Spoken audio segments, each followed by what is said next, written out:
Hello, Seahawks. It is April 2nd, Thursday, and we are less than 24 hours from hearing the news that our schools will not reopen this school year.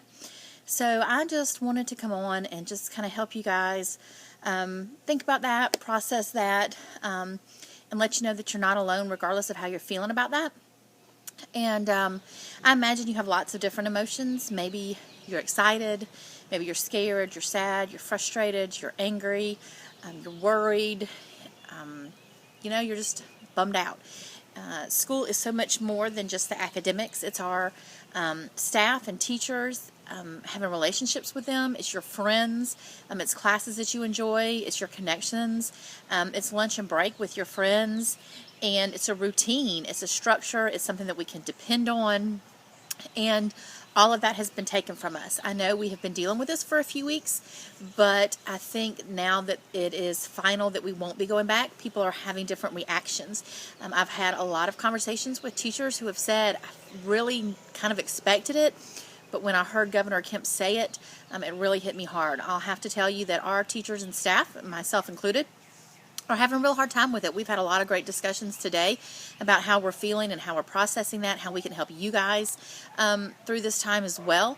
It is very uncertain what our next few weeks are going to look like. We have a good idea because of what we've already been doing, but I'm just here to talk about the emotional side and the fact that you're not alone. When I have a lot of emotions going on at the same time, it's sometimes hard to put it into words and describe it or tell someone about it.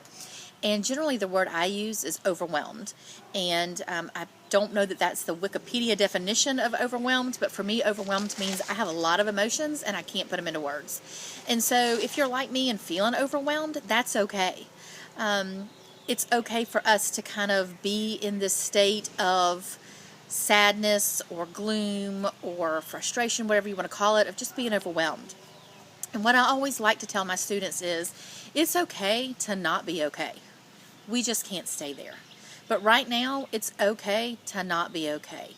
It's okay to be in your feelings and not knowing how to put it into words, not really knowing what to do about it. And it may take us a few days to kind of come out of this and really feel like we can make progress and we can be productive. And so the second part of that is it's okay to not be okay. We just can't stay there. So we really have to think about this being our new normal. We are going to be learning digitally, communicating electronically, through email, through Zoom. You guys are, I'm sure, communicating with each other on social media. And as much as we like all those new things and we are appreciative of technology and that it can offer that, we've never had to do it exclusively, and so that's huge. And so I think what we have to kind of talk about is our new normal. It's not that we're going to get over these feelings. We're not going to just wake up one day and they go away. It's not that we can work through them. Yes, we have tools, we have coping skills, we have ways to help ourselves with these emotions, but they're probably just going to be here for a little while. And so we have to look at what does our new normal look like, not only with online learning, but with our emotions, with what's going on with our families, with what's going on within our state and our country. And so give yourself some room for flexibility. Give yourself some room for those downtimes when you just don't feel like doing your work, or you just don't feel like being in communication with your friends. But it's not okay to stay there. We can't just sleep it away. We can't eat it away. We can't ignore it. And so it's important to find healthy ways to bring us to the new normal. And I really think a lot of what we're feeling is grief, because we've lost a lot. As I mentioned earlier in the video, we've lost contact with so many people. We've lost our normalcy. We've lost our routine and our schedule. And we will get all of those back.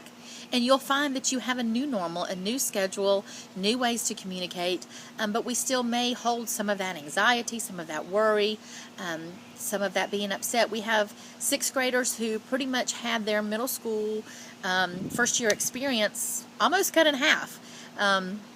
We have 8th graders who are going to miss out on 8th grade week and bridging ceremony, and that's normal to feel upset about that.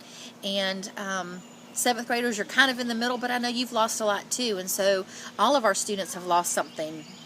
But we want to do our best as faculty and staff of the school to help kind of bridge that for you guys. And so we want y'all to reach out to your counselors. We want you to reach out to your teachers. And I know many of you are doing other things online too. You're used to playing sports or going to youth group or other organizations like Taekwondo or Scouts. I know that there are adults in those environments that want to hear from you too, and we're all here to support you.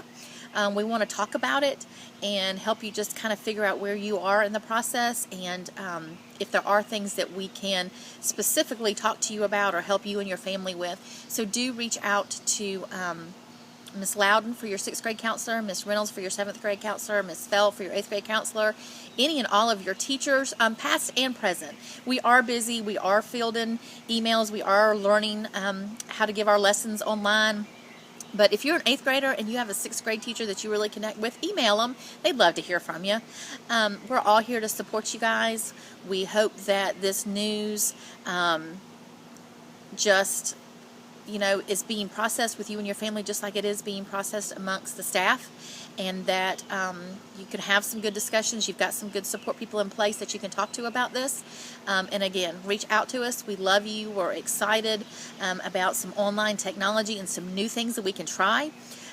We know that come August, this is just going to make everyone more thankful and more appreciative of what we have when we walk into that school building.